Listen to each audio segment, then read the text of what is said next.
Et l'économie de marché peut donc y trouver son ancre, son point de départ pour rebâtir le système des prix. Voilà, est-ce que j'ai... Oui, on a une petite dizaine de minutes pour poser des questions. Si tu veux encore quelques minutes. Oui, peut-être une remarque finale sur le problème du paradoxe de l'épargne. Donc, comme j'ai dit, le professeur Jiménez-Roche, il va donc parler de la croissance qui entraîne donc une déflation. Laissez-moi juste souligner l'erreur de base des économistes classiques, des économistes keynésiens. Alors donc il y a une contradiction évidemment entre ce que je viens de vous présenter et la vision des spirales déflationnistes, le danger souligné par les économistes keynésiens. Donc où se trouve la racine de cette contradiction? Où se trouve l'erreur? L'erreur au fond, ça c'est donc une ironie de l'histoire de la pensée, c'est que les keynésiens commettent précisément l'erreur logique qu'ils reprochent aux économistes précédents. C'est-à-dire, ils ont dit, voilà, on ne peut pas généraliser un phénomène microéconomique sur le plan global. C'est pour ça qu'on a besoin d'une macroéconomie. Ça, c'était leur raisonnement de base. Mais eux, ils commettent précisément cette même erreur. Parce qu'ils généralisent un problème microéconomique et en font un problème global. Il est possible, alors pour une firme individuelle, lorsque ses revenus diminuent, il est vrai que la firme, pour rester rentable, elle devrait renégocier tous les contrats. Elle devrait renégocier à la baisse les contrats avec ses salariés et avec ses fournisseurs. Mais ceci n'est pas possible.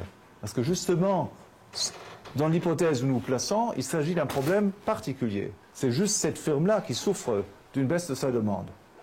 Donc si elle convoque une grande assemblée de ses fournisseurs et de ses salariés, et le patron y apparaît, chers amis, on a bien travaillé ensemble, il faut qu'on fonce, qu'on avance et qu'on fait comme jusqu'ici. Seulement, il faudrait que vous travailliez pour moi pour 50% des tarifs précédents. Alors à ce moment-là, tout le monde va respirer un petit peu et donc ensuite le remercier de la coopération très fructueuse des années précédentes et puis ils vont sortir de la salle, quitter la salle et chercher un autre client. Hein. Ils vont chercher à trouver un emploi ailleurs et vendre leurs biens ailleurs. Parce que le problème au fond ne concerne que cette entreprise-là. Hein. Donc ils peuvent trouver un emploi ailleurs, peut-être en acceptant une baisse des salaires, mais pas une baisse de 50%. Ils vont trouver un autre fournisseur, un autre client qui va acheter leurs biens à des prix inférieurs, mais pas avec une baisse comme ça. Et c'est pour cette raison que la firme va donc faire faillite. Mais ce problème n'existe justement pas dans le cas d'une déflation, telle que nous l'envisageons ici. Hein, si la demande de monnaie augmente, par exemple, parce que l'environnement macroéconomique devient plus compliqué, plus incertain, il y a une augmentation générale de la demande de monnaie, donc il y a une pression sur tous les prix. Donc ceci crée donc une réduction des revenus de toutes les entreprises. Et alors, si les patrons convoquent leurs assemblées, ils tiennent ce type de discours, ben, il faut maintenant que tout le monde travaille pour moi. Du coup, ils vont être écoutés. Comme les patrons allemands ont été écoutés il y a 10 ans, dans le contexte de la déflation qui s'était produite à l'époque. Hein, parce qu'il n'y a pas d'alternative. L'alternative, c'est de perdre l'emploi, de ne pas avoir de revenus du tout. L'alternative pour les firmes, c'est de perdre un client et de ne pas avoir d'autres clients qui nous payent des revenus plus élevés. Donc à ce moment-là, la renégociation va se faire, et elle se fait, et elle s'est faite dans le passé. Donc les keynésiens, le paradoxe de l'épargne est un faux paradoxe. L'épargne n'est pas paradoxale. Le chemin par lequel l'épargne entraîne une augmentation de la richesse globale est plus compliqué. On ne peut pas généraliser directement le comportement qu'on trouve sur le plan individuel, mais elle crée davantage de prospérité sur le plan global comme sur le plan individuel. Il n'y a pas de contradiction. Le paradoxe se trouve plutôt du côté des keynésiens qui n'arrivent pas à comprendre le raisonnement économique. Voilà. Merci de votre attention. Donc, si vous avez des questions.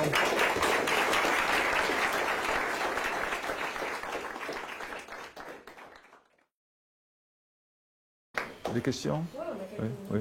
questions. Oui, monsieur. Je vous remercie pour cet exposé très, très intéressant et qui traite de questions complexes que vous avez réussi à simplifier par votre discours. Merci.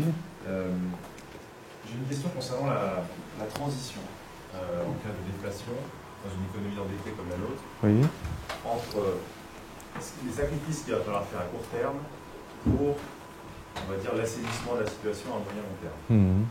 Je pense que cette transition peut être acceptée par les personnes concernées, les ménages notamment, que si ils comprennent, ils sont prêts à faire des sacrifices pour y arriver. Et je pense que c'est très différent, peut-être déjà entre l'Allemagne et la France, en termes culturels, sur ce que les personnes sont prêtes à accepter en termes de souffrance pour pouvoir arriver à cet assainissement dont vous parlez à long terme, qui me paraît moi aussi très bien.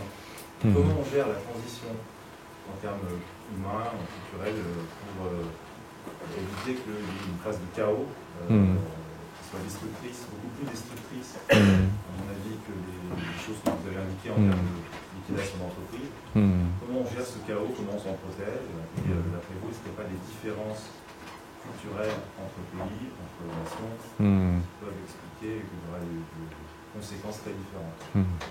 Ben, je vois votre point, et d'ailleurs je suis largement d'accord avec vous. Il y a ces difficultés-là, et il est évidemment terrible d'être frappé, d'être donc la victime d'un grand bouleversement qu'on ne comprend pas. Il vaut toujours mieux qu'on comprenne. Et c'est exactement dans la mesure où on comprend ce qui se passe qu'on sera aussi prêt à accepter la douleur qui est temporaire après tout.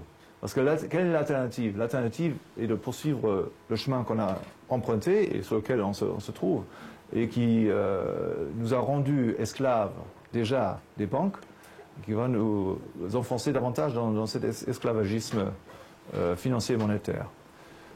Donc, notre premier tâche, et c'est pour ça, entre autres, qu'on fait des séminaires de ce type, c'est donc de répandre les connaissances à ce sujet.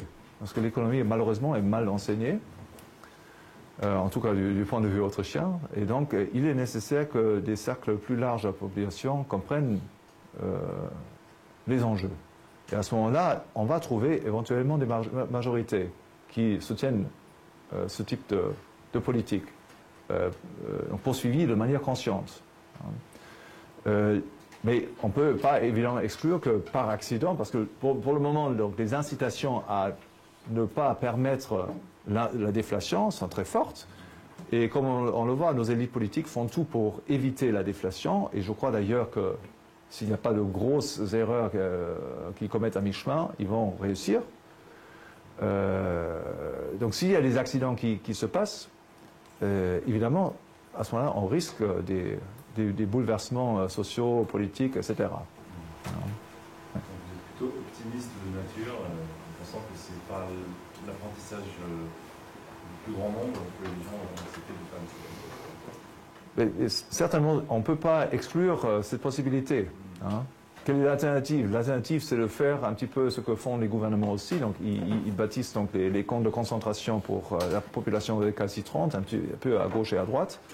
Donc, on tombe dans l'état policier. Oui, j'ai une question concernant Oui. Faites très court parce qu'il y a quand même pas mal de questions là. Le problème, pour moi, se pose un peu la question qu'il a posée avant, c'est un peu la même que moi, mais je pense que le problème que nous avons dans notre mouvement, c'est que à partir du moment où on pose la question comme étant la liberté contre la sécurité, il y a beaucoup de gens qui vont préférer la sécurité, et dans une crise économique, c'est pareil. Et il me semble que demander aux ménages d'accepter des réductions de salaire, ça se digère mal, alors qu'en réalité, ce qui se passe, c'est que le taux de l'augmentation des prix est peut-être de 5%, l'augmentation des salaires étant de 1%, on arrive en fait au même résultat, une réduction du pouvoir d'achat, mais ça se digère mieux dans le sens où du moment où les gens n'ont pas la conscience qu'ils prennent en fait une réduction de 4% de salaire. Et c'est une raison pour laquelle la situation actuelle se persiste de façon plus facile qu'elle ne devrait être. Oui, moi j'avais une question qui que vous l'avez évoqué, c'est une question philosophique. Qu'est-ce que justifie finalement l'inclusion de Von Weiser dans le courant autrichien? Parce que finalement, il a l'air d'avoir des idées assez différentes des Autrichiens, et pas seulement en termes nucléaires. Et Von Weiser, donc, il a quand même élaboré la théorie de Menger. C'est notamment lui qui était à l'origine du concept des coûts d'opportunité. Hein, c'est un grand apport à l'analyse économique. Et c'est vrai qu'il a donc de grandes faiblesses qui touchent notamment la monnaie, mais aussi d'autres aspects de son raisonnement relatifs à la valeur. Par exemple, il y avait des notions presque quantitatives de la valeur, comme si la valeur représentait une substance, hein, qu'on pouvait mesurer. Donc Weiser a pensé par exemple que le calcul économique se faisait en termes de valeur subjective et que ce type de calcul pouvait être effectué dans n'importe quel régime politique. Donc lui était aussi un précurseur de la planification centrale. Hein. Donc il y a toujours eu des Autrichiens qui ont eu cette intuition que vous avez exprimée. Alors pourquoi l'inclure parmi les Autrichiens? Et la réponse, en fin de compte, c'est très simple. Il a été un disciple immédiat de Menger, un des premiers.